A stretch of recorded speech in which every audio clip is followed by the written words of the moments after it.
Bom dia, nono ano. Nossa aula hoje vai ser gravada. Nós vamos continuar o capítulo 5 e nós vamos terminar o capítulo 5 hoje. Nós vamos partir da página 98. Abram aí no livro de vocês, na página 98, capítulo 5 do nosso livro de História.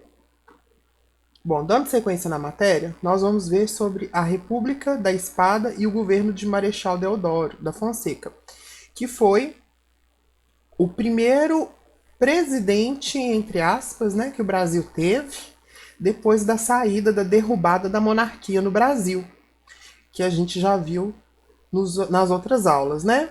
Então vamos continuar aqui. Vou fazer a leitura, vocês acompanhem o livro de vocês, peguem o marca-texto. Vamos lá. A República da Espada e o governo do Marechal Deodoro da Fonseca. A derrubada de Dom Pedro II do poder não caracterizou apenas uma transição de governo. Na verdade, foi uma mudança estrutural baseada na ideia de que o regime político deveria ser mais aberto nas decisões políticas e econômicas, mas na prática acabou sendo diferente. Esse regime foi a República, proclamada no Brasil a partir de um golpe de Estado liderado pelo Marechal Deodoro da Fonseca. Embora mais aberta politicamente do que o Império, a República no Brasil foi organizada por pensadores e intelectuais ligados às classes mais ricas, tanto urbanas quanto rurais, e, portanto, interessados em manter suas vantagens e regalias. As mudanças que atendessem diretamente ao povo só interessavam se trouxessem lucros e benefícios às elites. Então vocês podem grifar essa parte aí. Vocês vão grifar de a derrubada. Vocês podem grifar de a derrubada até. Não, de a derrubada não. Vocês vão grifar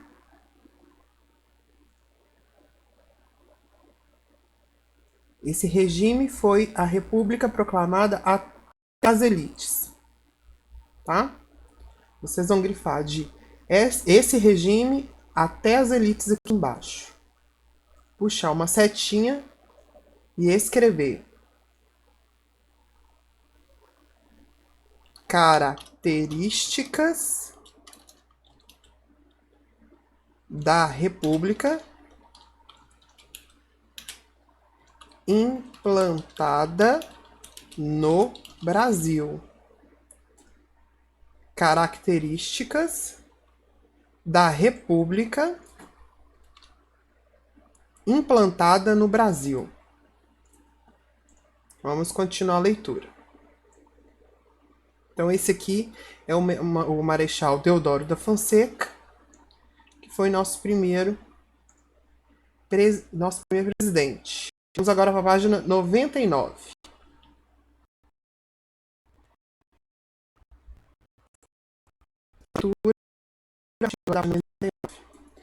Após a proclamação da República, o presidente escolhido para um governo provisório foi justamente o líder desse movimento, o Marechal Deodoro da Fonseca, trazendo como seu vice o também Marechal Floriano Peixoto.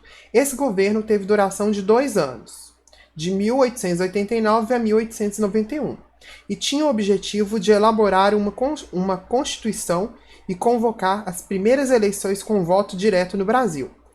Para isso, precisou mudar toda a estrutura imperial que havia no país, porque não bastaria derrubar o imperador se as estruturas existentes também não fossem modificadas. Assim, as câmaras e províncias passaram a ser compostas e administradas por militares ou civis indicados pelo marechal. Vocês vão grifar, então, para mim, de após a proclamação até marechal. Puxar uma setinha e escrever. Estrutura da República Provisória do Brasil. Estrutura da República Provisória do Brasil. Continuando a leitura. medidas tomadas por Deodoro da Fonseca foram: nomeação de um corpo ministerial formado por civis e militares. Podem grifar isso aí. Depois, intervenção nas políticas provinciais. Depois, investimento intenso numa propaganda que entrasse de vez os heróis monarquistas e assim pudesse criar os heróis republicanos, se possível. Então vocês vão grifar até heróis republicanos. Então vamos à explicação. Grifou tudo isso daí? Podem grifar aqui também. As primeiras medidas tomadas por Deodoro foram: a número 1, nomeação do corpo ministerial formado por civis. Número 2, intervenção nas políticas provinciais. E número 3, intenso investimento em propaganda, né? Para criar o quê? Os heróis republicanos. Vamos lá a explicação.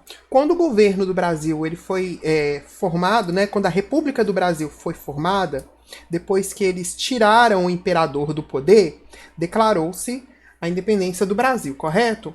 Só que não se fez de cara o Brasil república como a gente tem hoje, né?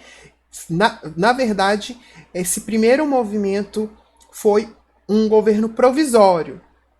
Eles tiraram o imperador do governo, do poder, né? Transformaram o Brasil de Brasil Império para Brasil República e tiveram aí um período para poder organizar politicamente como que seria o novo Brasil República, né? Esse período é chamado de Brasil República Provisória. Então, era uma república provisória. Por isso que a gente chama o Deodoro da Fonseca de primeiro presidente, entre aspas, porque ele não foi um presidente, né? Presidente ele tem que ser eleito, né, por voto. E o Deodoro da Fonseca, ele, na verdade, tirou do poder Dom Pedro II e se proclamou presidente do Brasil provisoriamente, até organizar tudo bonitinho para que fizesse eleições, para aí sim escolher um presidente à base do voto, do jeito que é feito. Então, esse governo provisório durou 2 anos, ele preparou o Brasil para se transformar de império em república. Então criou o quê? Criou a Constituição, preparou para criar a Constituição. Constituição são conjuntos de leis gerais que regem um país que é democraticamente república, né? Então, e as medidas que esse governo provisório tomou foram essas 3 aqui, ok? Lembrando que o texto falou pra gente que mesmo o Brasil se tornando uma república, saindo da tirania de uma monarquia, o Brasil ainda não era um país totalmente voltado aos interesses da população mais pobre. A república, né, a independência do Brasil, foi proclamada e preparada 100% por uma classe de privilegiados, pessoas ricas, tanto das cidades quanto dos campos. Tá? Deodoro da Fonseca era um desses privilegiados, ou seja, membros de famílias ricas com dinheiro, né, que tomaram o poder da República, tomaram o poder do Império e fizeram a República do Brasil. Então a República do Brasil foi feita pela burguesia. Vamos continuar agora a leitura. Ainda no período do governo provisório, disputas políticas pelos principais cargos políticos do Brasil tomaram conta do dia a dia. Então, de cor diferente, vocês vão grifar isso aqui, ó. Só grifar. Ok? Vamos agora passar para a página 100.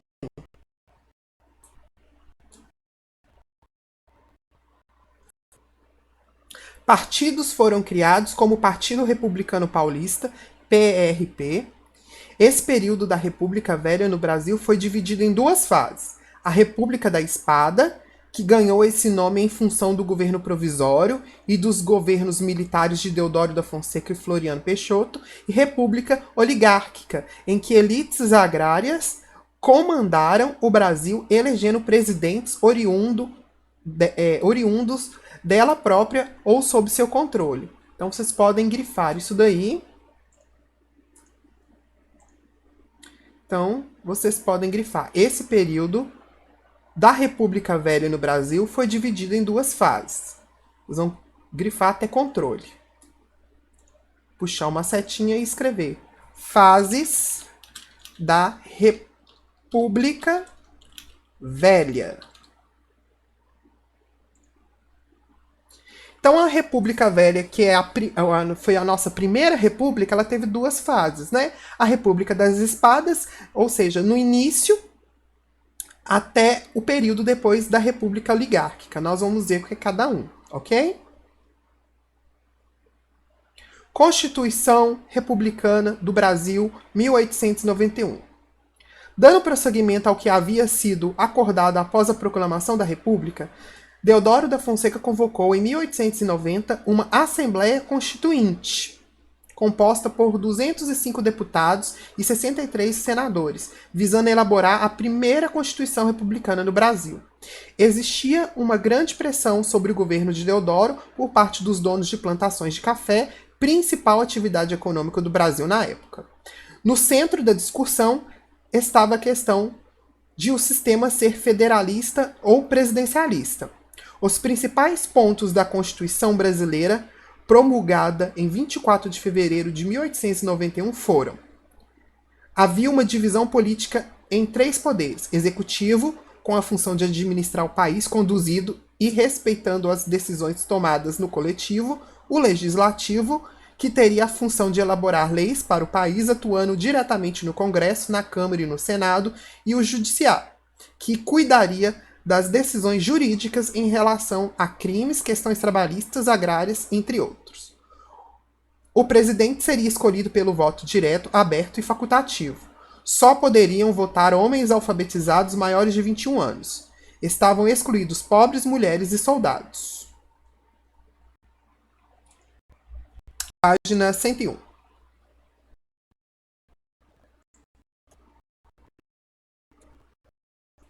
Instituído um sistema federativo, em que cada província teria autonomia de criar suas próprias estruturas, desde que não ferissem a Constituição brasileira. Em outras palavras, cada província teria certa liberdade para se organizar, desde que não confrontasse com a Federação Brasileira. Então, essa aqui foi a nossa primeira estrutura de organização de... Como que vocês vão grifar isso aqui para mim? Vocês vão grifar para mim, por favor. Aqui, ó. Existia uma grande pressão e vocês vão grifar até foram. Aí vocês vão grifar até foram. De existia até foram, na página 100. Depois de grifar aqui, vamos puxar uma setinha e escrever: estrutura política do Brasil, República Provisória. Estrutura política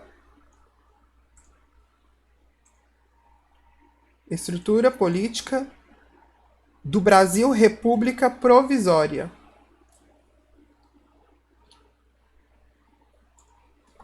Depois vão continuar. Aí tá falando aqui: os principais pontos da Constituição brasileira, da primeira, foram. Então vocês vão grifar agora. Pode ser até de cor diferente. Havia uma divisão política de três poderes. Vocês vão grifar tudo isso. Até outros. O presidente seria escolhido por voto direto. Também vocês podem grifar tudo isso aqui, ó. Até soldados. Agora vamos passar para a página 101.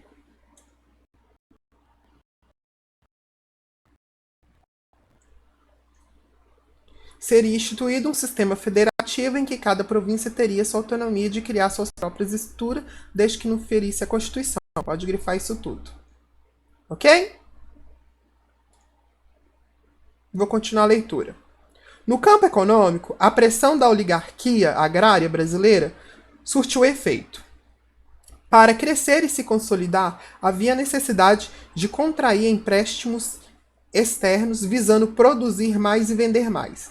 E isso foi autorizado quando se deu autonomia às províncias. Gente, o que significa oligarquias agrárias? Oligarquia é todo. É como se fosse. Oligarquia é um. São pessoas que mandavam, mas não era. Muito ricas, pessoas muito ricas que mandavam. Tá? Então, assim, oligarquia agrárias. Então, com certeza, eram os grandes donos de terras no Brasil na época. Então, eram os donos das plantações de café, né? Que na época o Brasil era líder e principal exportador de café no mundo. Então, essas oligarquias quer dizer isso, que eram grandes donos de terras que eram tão ricos que interferiam na política. Então, esses caras, eles mandavam nos bastidores na política do Brasil. Então, vamos supor, quem estava fazendo aqui a República era o Marechal Deodoro, né? Que a gente viu. E ele também era parte da oligarquia, ou seja, ele era dono de terras, mas ele estava montando a estrutura do Brasil República, né, provisoriamente. E os outros donos de terras, eles concordaram desde que não fossem prejudicados e desde que suas exigências fossem atendidas. Então o Brasil funcionava assim, era comandado só por pessoas muito ricas.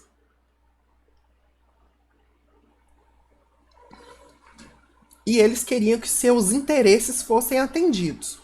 Vou continuar a leitura. O Código Penal, aliás, podem grifar aqui, ó. Vocês vão grifar no campo econômico até províncias. Puxar uma setinha e escrever. República Provisória do Brasil, tracinho, campo econômico. Campo econômico. República Provisória do Brasil, tracinho, campo econômico. Vou continuar a leitura. O Código Penal brasileiro era bastante excludente e submetia o povo a decisões autoritárias, ou seja, a população pobre era excluída. Então, se tinha que decidir qualquer coisa, não se perguntava ao povo pobre. As decisões eram tomadas só pelos ricos e as suas decisões, quando tomadas, as pessoas tinham que acatar. Não tinha opção, não tinha escolha, era autoritária. Algumas das leis eram racistas e preconceituosas, como a proibição de manifestações culturais africanas, tal como a capoeira. Além disso, seria preso quem vivesse na viadagem. Seria punida também qualquer organização ou associação de trabalhadores. Como podemos ver, a Constituição, embora em moldes republicanos, se mostrava excludente e influenciada diretamente pela oligarquia agrária brasileira. Ou seja, quem mandava no Brasil era os ricos donos de terras no Brasil. E isso ficou claro na eleição presidencial para substituir o governo provisório. Segundo a Constituição, a primeira eleição seria realizada e decidida pelo Congresso brasileiro. Sendo assim, houve 4 candidatos: Deodoro da Fonseca, Prudente de Moraes, Joaquim Saldanha Marinho e José Higino Duarte Pereira. Foi eleito o Marechal Deodoro da Fonseca com 129 votos. Como vice, foi eleito seu opositor Floriano Peixoto com 153 votos. Então vamos lá. Aqui em cima, de cor diferente, vocês vão grifar o Código Penal Brasileiro até trabalhadores. Puxar uma setinha e escrever.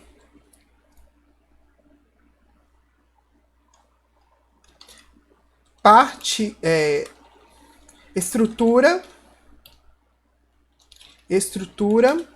social do Brasil, República Provisória. Então, a estrutura social era como, né? Aliás, estrutura social do Brasil, República Provisória, setinha, tracinho, Código Penal Brasileiro. E aqui vocês vão circular de caneta. Como podemos ver, até Floriano Peixoto. Vocês vão circular tudo isso de caneta aqui.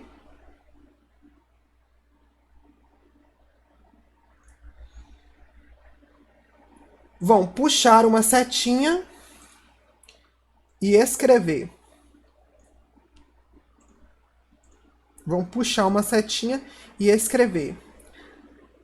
Transição do Brasil, República Provisória para o Brasil, República Definitiva. Transição do Brasil, República Provisória para o Brasil, República Definitiva. Então a gente viu que o nosso primeiro presidente, de verdade, por voto, continuou o Deodoro da Fonseca. Ele ganhou as eleições para presidente do Brasil República, né? Então agora nós vamos ver como se deu a política econômica e a renúncia de Deodoro, porque ele foi o nosso primeiro presidente e depois saiu porque ele renunciou. Vamos ver. A política econômica brasileira, desde o governo provisório até a presidência de Deodoro da Fonseca, foi um completo desastre. Desde a proclamação da República, a oligarquia agrária cafeicultora pressionava os republicanos para que dessem solução aos problemas de mão de obra, visto que a industrialização e o uso de imigrantes assalariados ainda eram pequenas no Brasil. Então o Brasil tinha um problema aqui. Quando o Brasil ele virou república, já tinha acontecido no Brasil a abolição da escravatura, né? E os escravos no Brasil Império era importante porque eles trabalhavam nos campos e nas lavouras. Então esses donos aí de terras de café, eles não tinham que gastar com mão de obra, porque eles tinham escravos que trabalhavam de graça, né? Quando houve a abolição em 1888, e os negros, antes escravos, passaram a ser pessoas, cidadãos brasileiros, né? E se fossem trabalhar agora nas lavouras de café, teriam que ser assalariados, teriam que pagar salário. Ou seja, os donos de café aí teriam que gastar pagando a mão de obra. Então, de início, eles não pagavam. De início, tinha muito escravo que não tinha onde morar e fazia um combinado com o dono da terra. O dono da terra falava assim: eu te dou moradia, deixo você morar, te dou comida, moradia e você continua trabalhando para mim de graça, né? Alguns imigrantes vieram para o Brasil, os imigrantes europeus. Esses imigrantes só aceitavam trabalhar sendo pagos. E os donos de café não tinham muito dinheiro, aliás, não queriam gastar pagando mão de obra. E eles então pressionavam o governo do Deodoro para dar um jeito nisso. Eles não queriam gastar pagando as pessoas, mas queriam gente para poder trabalhar nas lavouras. Olha que louco. Sempre o egoísta, né? Quem é rico. Aí vamos continuar a leitura. Além disso, não existia autonomia das províncias para solicitar empréstimos a nações estrangeiras, principalmente a Inglaterra. Gente, por que aqui está falando da Inglaterra e pedir empréstimos para essas nações estrangeiras? Porque nós estamos falando de uma época aí que lá na Europa já estava acontecendo toda a Revolução Industrial. Então os países todos da Europa estavam modernos, já com suas empresas, suas fábricas, né, com linhas de trem, ou seja, estava se modernizando e o Brasil aqui, neste período, estava começando ainda e os donos de café não queriam gastar, não queriam pagar trabalho assalariado. Então o Brasil ele custava para poder se desenvolver. E as províncias, que eram como se fossem os estados hoje, eles não podiam ter autonomia de fechar acordos com esses países já industrializados da Europa. Por exemplo, na época, uma província, vamos supor, a província de Minas Gerais, podia fechar um acordo com o governo inglês para poder construir ferrovia, para trazer empresas para cá, né, para poder desenvolver a província de Minas Gerais. Bom, as províncias não tinham essa autonomia. Qualquer acordo financeiro, de comércio, de investimento com qualquer outro país tinha que passar pelo governo brasileiro. Então o dinheiro, com certeza, era enxugado. Então vamos supor, fazia um acordo com os Estados Unidos para enviar máquinas aqui para as novas fábricas. Então o governo brasileiro recebia essas máquinas ou recebia os dinheiros para montar e construir as empresas. Esse dinheiro, até chegar onde teria que chegar na província, muita gente botava a mão. Então aí os investimentos feitos pelo governo não eram satisfatórios. Teria que ter mais uma autonomia das províncias em fazer esses acordos com países estrangeiros diretamente. No caso, não acontecia isso. Esse problema só foi solucionado com a Constituição do Brasil de 1891. Rui Barbosa, então ministro da Fazenda, buscou desenvolver uma política econômica que estimulasse o desenvolvimento industrial e comercial, o que seria fundamental como escoador da produção de café, principalmente. Isso poderia resolver problemas estruturais de forma rápida, pois aceleraria a industrialização, abriria mercado consumidor para o café e mais espaço para o trabalho assalariado. Mas na prática o país entrou em crise. É Brasil, né? Brasil, desde que é Brasil, tá na crise. Ai, Costa.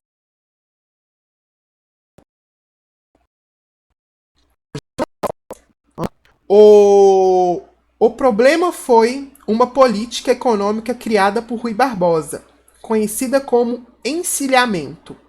Para ele, a facilidade de crédito seria suficiente para fortalecer a economia e dinamizar a produção. Assim, emitia dinheiro e emprestava a quem quisesse abrir uma empresa. Com essa facilidade começaram a surgir empresas fantasmas, ou seja, que não existiam. Ou seja, olha o jeitinho brasileiro aí de enganar, de roubar dinheiro, de pegar dinheiro. Ô meu pai, só nós mesmos, né? Na prática, eram apenas pretexto para obter dinheiro para uso pessoal. Além de não pagar a dívida, muitos fraudadores ainda investiam na bolsa de valores. Os resultados dessa política foram desvalorização do dinheiro por causa do excesso de moeda circulando, inflação, recessão, aumento da dívida pública, falência das empresas nacionais, desequilíbrio da balança comercial brasileira em função do crescimento das importações e quebra dos bancos. É de chorar, né? Então aí o Brasil tentou fazer uma política para ajudar os empresários a construir suas fábricas, a desenvolver novas empresas, só que o povo usou o dinheiro desse investimento para uso próprio, não abria empresa, elas eram fantasmas e com isso, no final das contas, fez a economia de todo o Brasil República quebrar.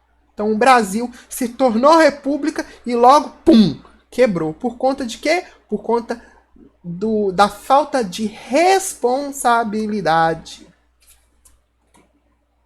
da população. Né? No caso do povo com dinheiro aí que recebeu esses investimentos, né? Os donos de empresa. Então, o próprio povo que tinha dinheiro, né? Ou seja, as pessoas bem de vida que deveriam conduzir o Brasil para melhor, desde sempre nos ferram, né? Então, quem ferra o Brasil, gente, até hoje, isso aí é uma questão para a gente pensar. Não é a população pobre, não é nós trabalhadores. Quem ferra o Brasil é os espertinhos dos donos de empresa. E até hoje é assim. O Brasil é um país que, para você ser dono de empresa, você tem que entrar no jogo sujo, infelizmente. Não deveria ser assim, porque em outros países da Europa, países aí pelo mundo, ricos e prósperos, que a população toda vive em prosperidade com qualidade de vida, segue a conduta de fazer o certo sempre, né? De seguir regras, de fazer o certo, de não usar o que não é seu, né? E no Brasil, desde a nossa formação, sempre aqui é essa cultura do jeitinho brasileiro, né? De querer passar a perna. Vamos continuar lendo aqui. O encilhamento e a frustração o encilhamento e a frustrante atuação de Rui Barbosa frente do Ministério da Fazenda causaram muito desgaste a Deodoro da Fonseca, que, por ser militarista, se aproximava bastante de ideias conservadoras. Isso ficou claro quando mandou fechar a Câmara, convocar novas eleições e estabelecer uma nova constituinte para alterar a Constituição de acordo com seus interesses. Esse ato foi uma reação contra uma lei que estava sendo elaborada no Congresso para eliminar o poder do presidente. As pressões aumentavam cada vez mais e os caminhos indicavam uma possível guerra civil, o que seria algo trágico para o Brasil, que já vivia uma grave crise econômica, piorada pelo seu próprio governo. Por essas razões, e por estar muito doente, o presidente Deodoro da Fonseca renunciou em 23 de novembro de 1891. Vamos para a página 103.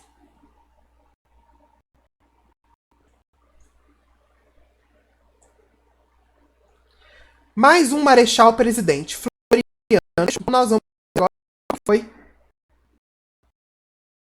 o nosso e como foi o governo do nosso segundo presidente, Floriano Peixoto, 1891 a 1894. Mesmo após a renúncia de Deodoro da Fonseca, para boa parte do Congresso, o vice-presidente Floriano Peixoto não deveria assumir a presidência, mas Floriano havia sido eleito diretamente, independentemente da eleição de Deodoro da Fonseca para presidente conforme a Constituição brasileira. Assim, em 1891, ele foi empossado como presidente do Brasil.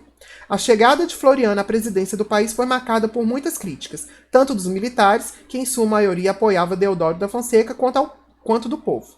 Todos sabiam que Floriano Peixoto e Deodoro da Fonseca eram rivais políticos. Assim, Floriano teve como objetivo se aproximar da população brasileira, tomando medidas que atendessem às necessidades mais urgentes. Dentre essas, destacam-se diminuição do preço dos aluguéis das moradias, redução do preço de bens de consumo, essenciais para a sobrevivência da população, investimentos para a geração de empregos, principalmente nas indústrias. Do ponto de vista econômico, tentou recuperar o Brasil da crise causada pelo encilhamento. Buscou estimular a industrialização para que houvesse mais consumo. Também derrubou os impostos e taxas cobradas em mercadorias externas, acabando com o protecionismo econômico e possibilitando fazer acordos pelos quais produtos brasileiros fossem consumidos em outras nações. Então, até que ele chegou e fez uma diferença aí. Vocês vão grifar, então, a chegada de Floriano Peixoto até nações. Puxar uma setinha e escrever governo do segundo presidente do Brasil, República. Que aqui já não era república provisória, já era república definitiva, né? Então foi nosso segundo presidente. Vamos passar então para a página. Isso é 104. Esse governo do Floriano, atendendo às necessidades da população, do povo, melhorando, teve revoltas. Por que essas revoltas aconteciam? Porque com certeza Floriano estava ajudando uma parte da população e a outra não, e a outra estava querendo seus direitos, suas reivindicações. A primeira revolta foi a Revolta da Armada. Foi um movimento com característica de rebelião armada ocorrida no Rio de Janeiro em 1891, que tinha como foco principal as melhorias de condições do trabalho assalariado nas Forças Armadas, especialmente a Marinha, que sofria um certo descaso, mesmo o governo brasileiro sendo conduzido por um marechal, no caso Deodoro da Fonseca. Então vocês vão grifar isso para mim. Então essa foi a Revolta da Armada. Então você tinha aí o quê? Os militares se revoltando. Depois tivemos a segunda Revolta da Armada. Após a renúncia de Marechal Deodoro da Fonseca, vários quadros políticos, principalmente ligados à oligarquia rural do Brasil e aos setores médios da sociedade, contestaram Floriano Peixoto como presidente, defendendo eleições para que o cargo fosse estabelecido. A Marinha organizou-se numa rebelião liderada pelos almirantes Luiz Felipe de Saldanha da Gama e, mais uma vez, Custódio de Melo. Atacaram a Baía de Guanabara. Então, a segunda armada aqui, ó, vocês vão grifar, ela contestava o governo do segundo presidente, né? Do Floriano Peixoto. Então vocês vão grifar segunda revolta da Armada.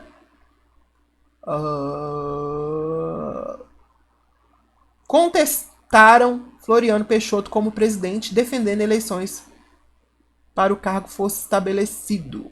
Vocês podem grifar até aqui, ó, Guanabara. Então, vocês vão grifar segunda revolta da Armada e contestaram até Guanabara. Beleza? Vamos para a página 5. Tem sido porque esse capítulo é enorme e vai cair na prova. Revolta Federalista. Foi um conflito político ocorrido principalmente no Rio Grande do Sul, mas que também atingiu o Paraná e Santa Catarina. Na verdade, esse conflito materializava a disputa entre dois grupos políticos que defendiam regimes políticos diferentes. De um lado estavam os chimangos, também chamados de pica-paus, que defendia o regime presidencialista centralizador das ações usando o modelo positivista da concepção. O principal defensor era o governador Getúlio Vargas. Mentira, gente. Nossa, eu tô lendo aqui, tô lendo coisa que não existe. O principal defensor era o governador gaúcho Júlio de Castilhos.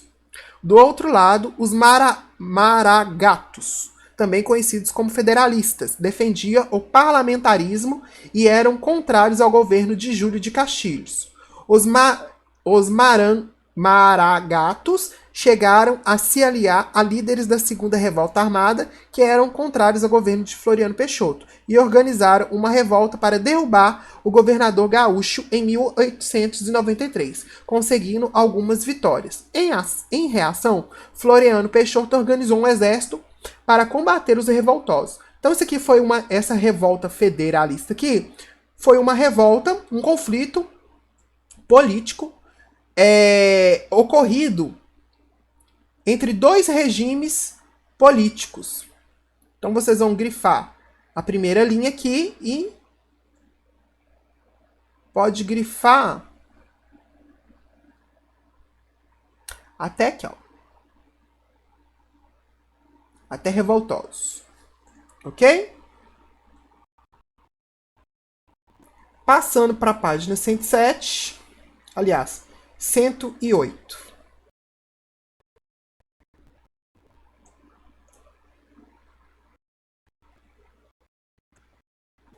Oligarcas no poder. Como vimos, a primeira fase da República Velha Brasileira é conhecida como República da Espada. Após 2 governos com marechais, um civil chegou à presidência, Prudente de Moraes, representando as elites agrárias do Brasil. Por isso, esse período da história brasileira ficou conhecido como República da Oligarquia. Então vamos lá.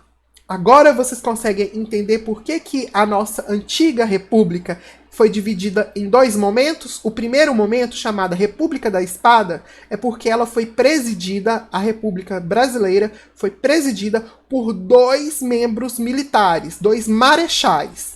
O primeiro presidente e o segundo presidente. A partir do terceiro presidente, que não era um militar, que era alguém só com dinheiro, que era um civil com dinheiro, ou seja, membro de uma oligarquia, aí tivemos uma outra república, chamada República da Oligarquia, república de gente, dono de terra.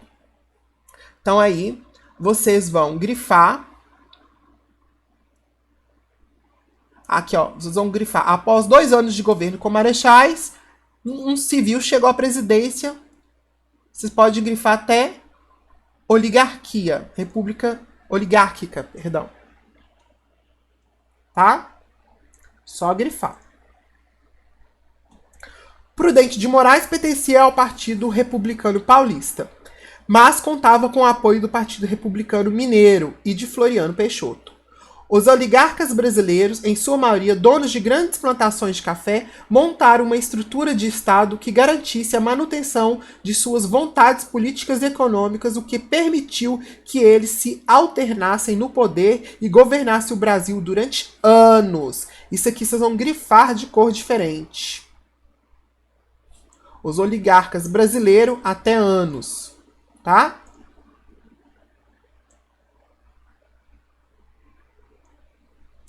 Então, o que aconteceu?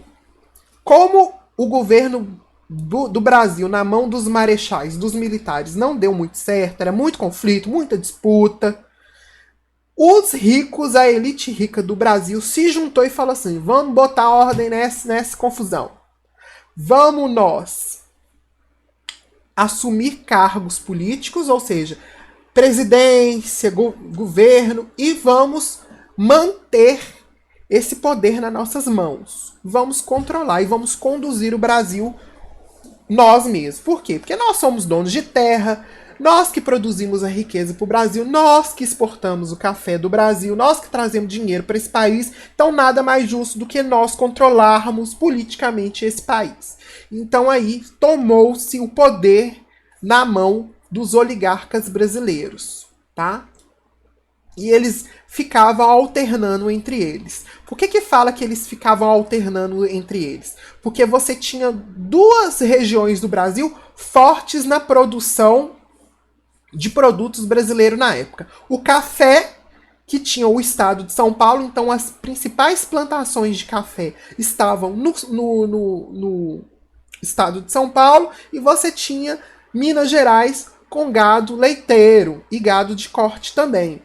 Então, você tinha 2 oligarquias. A oligarquia, os povo de dinheiro, os donos de terra do café em São Paulo, e os donos de terra do gado leiteiro de Minas Gerais. E eles ficavam alternando o poder entre eles. Uma época o presidente era um desses donos de plantação de café de São Paulo.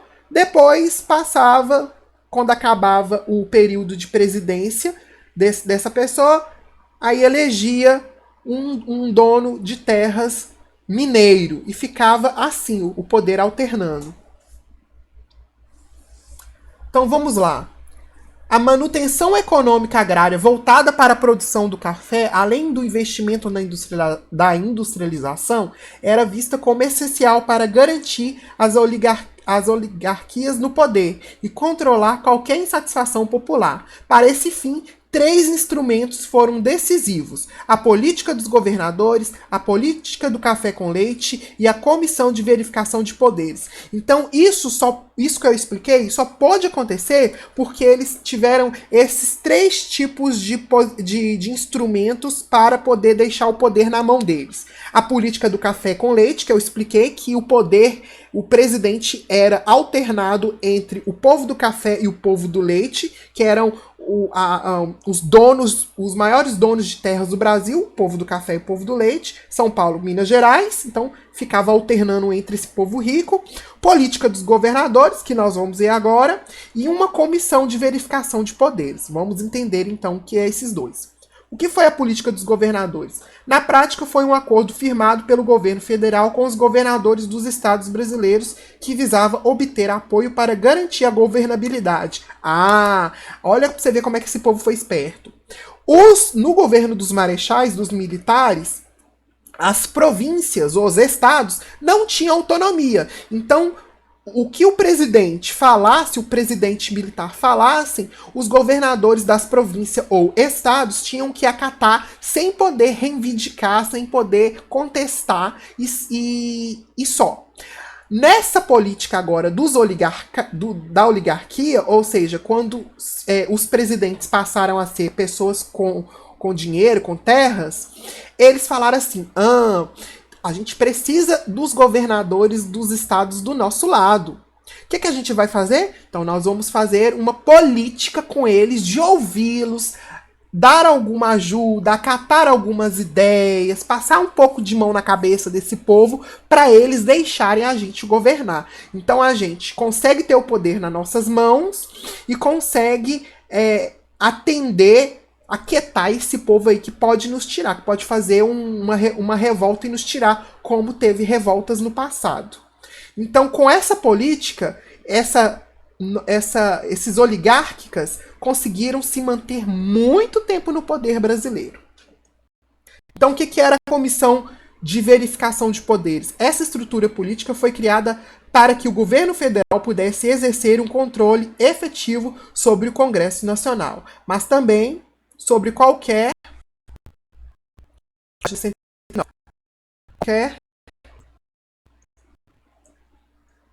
candidato às eleições do Brasil que fosse eleito e tivesse de ser diplomado para assumir um cargo político. Ele estabeleceu regras para controlar o Congresso. Então só podia se tornar um político, um senador, um deputado, um vereador lá na época, quem tivesse diploma, quem fosse diplomado. E naquela época, como era muito raro, muito difícil estudar, só estudava quem era membro de família muito rica, então eles controlaram o poder político entre eles, né? Foram espertíssimos. Eles não abriram a política brasileira para que qualquer um pudesse participar. Não, eles mantiveram o poder concentrado na elite rica deles, né? Eu tô falando foi esperto no sentido do que eles queriam, né? Porque a gente sabe que isso não é uma coisa legal, né? Todo mundo da população brasileira, desde o início, deveria ter a oportunidade de poder conseguir cargos políticos, né? Como é hoje, né? Hoje qualquer um pode se candidatar para cargo de vereador, deputado, até presidência. Qualquer membro da população brasileira. Vamos lá. Política do café com leite. Eu não vou explicar porque a política do café com leite foi isso. Eles alternavam o poder entre... Aliás, vou explicar, eu não vou ler tudo, tá? A política do café com leite foi isso, então, na época. Que eu expliquei um pouquinho atrás. Para manter o poder na mão dos donos das terras, quem eram os donos da terra? Os produtores de café e os produtores de leite de Minas Gerais. Produtores de café de São Paulo e os produtores de leite de Minas. Para manter o poder entre eles, eles alternavam. Então, uma hora o presidente era o povo de São Paulo, os produtores de café, outra hora era o povo de Minas Gerais, produtores de leite. Eles ficaram nessa política por anos. Depois vocês dão uma lidinha melhor, que aqui vai explicar mais direitinho, tá? Eu dei uma explicação geral, que a gente precisa correr com esse capítulo hoje. Vamos passar agora para a página 110. Economia na República Velha. O foco econômico brasileiro não se alterou com a mudança de regime político no Brasil. tanto o ouro verde, que era o café, quanto a industrialização já estavam no processo de crescimento, mesmo que timidamente.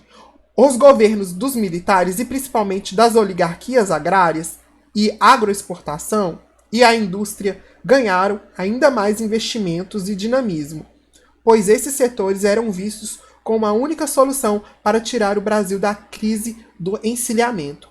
Nesse sentido, o café passou a ser exportado em larga escala, trazendo muito lucro não só para os fazendeiros, mas também para o governo federal. E a indústria, principalmente têxtil, cresceu a ponto de garantir o consumo interno, fortalecendo a moeda brasileira. Então vocês vão grifar isso daí, que é o resuminho aí de como que foi a economia na República Velha. Começou lá nos governos militares, né, com um pouquinho de crise, depois com investimentos com os fazendeiros,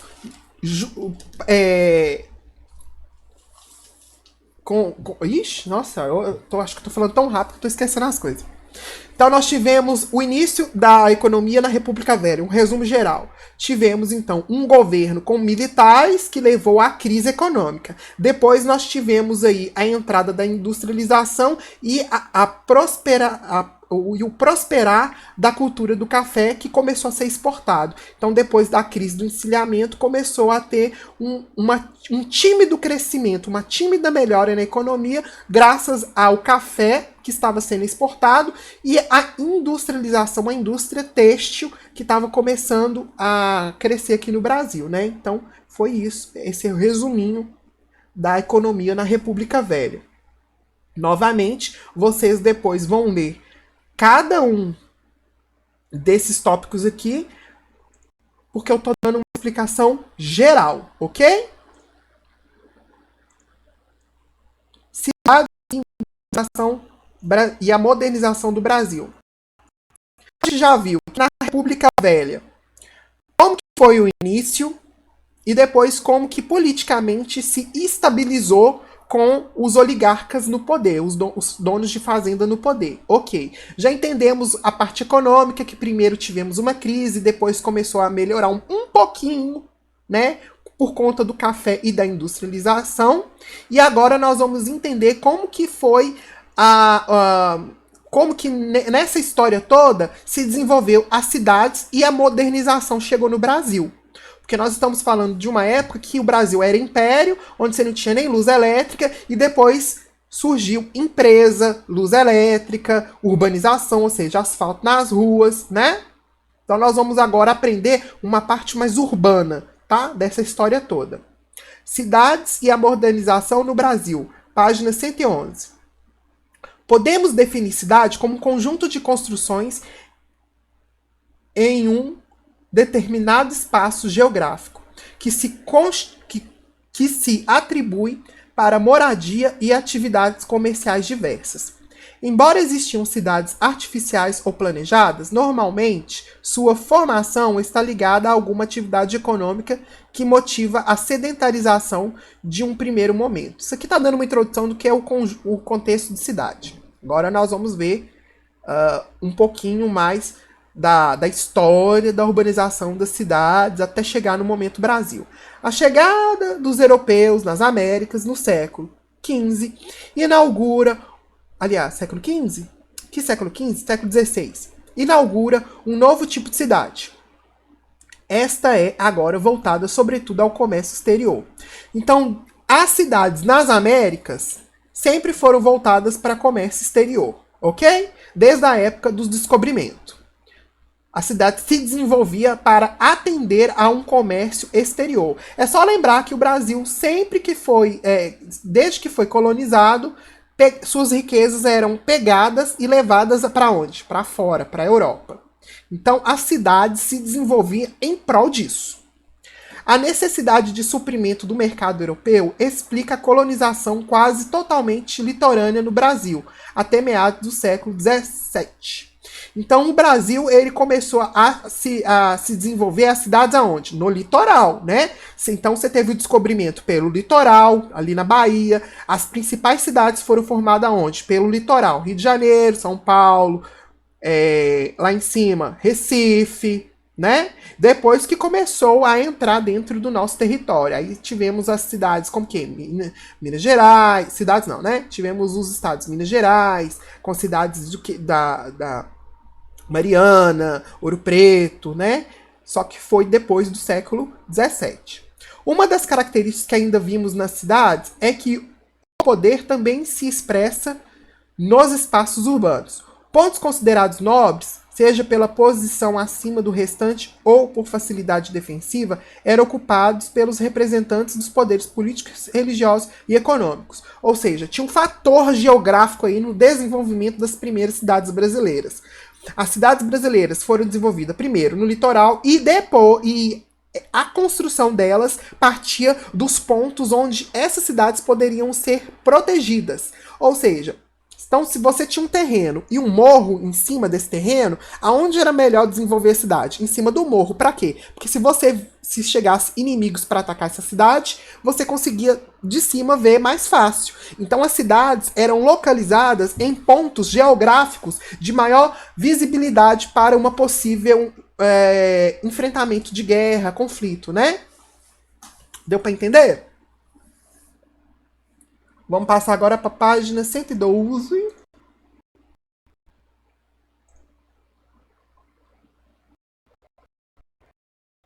À medida que nossas cidades foram crescendo, aí, ó, a partir da segunda metade do século XVIII, na Europa, as sociedades que passam pela industrialização percebem que o uso do espaço nas cidades, como estão ocupados, atrapalha o fluxo de riquezas. Se o velho desenho urbano atrapalha, um novo desenho facilitará. O progresso pela adequação ou substituição do que já existia será a lógica urbanística do século XIX e grande parte do século XX no Brasil. Então aí, ó, vocês podem grifar isso daí a partir até século XX no Brasil. Gente, eu vou primeiro. Grifem aí que eu vou explicar e depois nós vamos puxar uma setinha e escrever.